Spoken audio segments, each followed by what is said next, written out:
Philadelphia, Pennsylvania, January 26, 2011. A young woman named Ellen Greenberg was found dead in the kitchen of her apartment. She was 27 years old.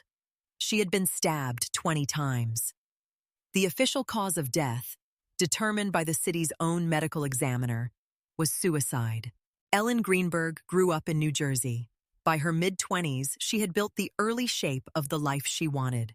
She was a graduate student at Temple University in Philadelphia, working toward a career as a special education teacher. Ellen lived in Manayunk, a neighborhood of narrow streets and row houses in the northwest corner of Philadelphia. She shared the apartment with her fiancé, Sam Goldberg, a personal trainer. By all outward appearances, they were a young couple moving toward a future. The morning of January 26, 2011, began like any other. Sam Goldberg left the apartment to go to work. When he returned, he found Ellen in the kitchen. She was on the floor. A knife was in her hand. 20 stab wounds. The wounds were distributed across her neck, her chest, and the back of her head. 9 of the 20 stab wounds were located at the back of Ellen's skull. Ellen Greenberg's death was ruled a suicide. The Philadelphia Medical Examiner's Office is responsible for determining how and why people die in the city. In 2011, the medical examiner assigned to Ellen Greenberg's case was Dr. Marlon Osborne. His conclusion, the manner of death was suicide. The cause, stab wounds. For Josh and Sandy Greenberg, the ruling did not stop the questions. It started them. The question at the center of the case was straightforward. Can a person stab themselves 9 times in the back of their own skull? The Greenbergs' first step was to hire an independent forensic pathologist. Dr. Cyril Wecht reviewed the case file and the autopsy photographs. His conclusions stood in direct contradiction to the medical examiner's ruling. The wound pattern, the location of the injuries, the distribution of trauma, all of it pointed away from a single person inflicting this injury on themselves. The Greenbergs began their legal fight in 2011.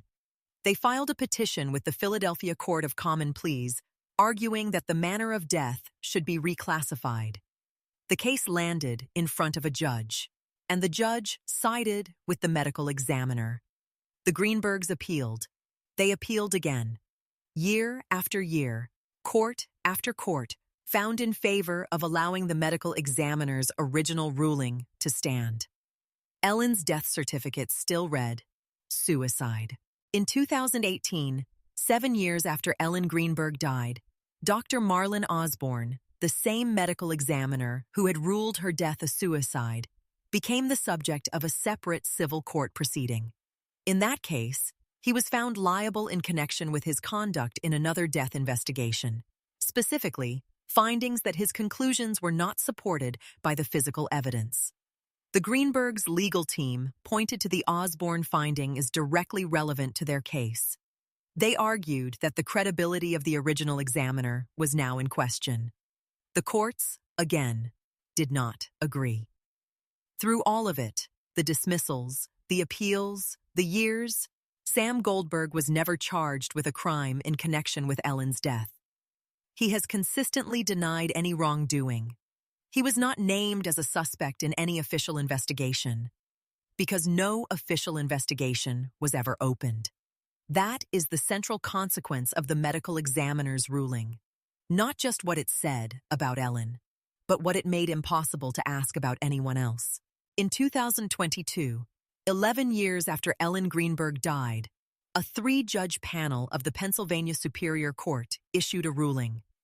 The lower court, it found, had been wrong to dismiss the Greenberg family's petition without a full hearing. For the first time, a court agreed. The question of how Ellen died deserved to be properly examined. The 2022 ruling did not close the case. It reopened the possibility of one. As of the time of this documentary, Ellen Greenberg's death certificate still lists her cause of death as suicide.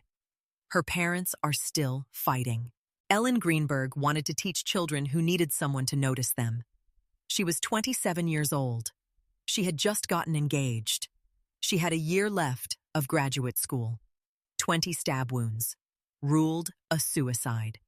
For over a decade, that ruling closed every door her family tried to open, not because the evidence was settled, but because the institution that made the ruling could not bring itself to reconsider. Ellen deserves the truth. That's all we've ever asked for. Not justice, yet, just the truth. That she was here, that she mattered, that what happened to her mattered. Ellen Greenberg was 27 years old. Her parents are still waiting for an answer.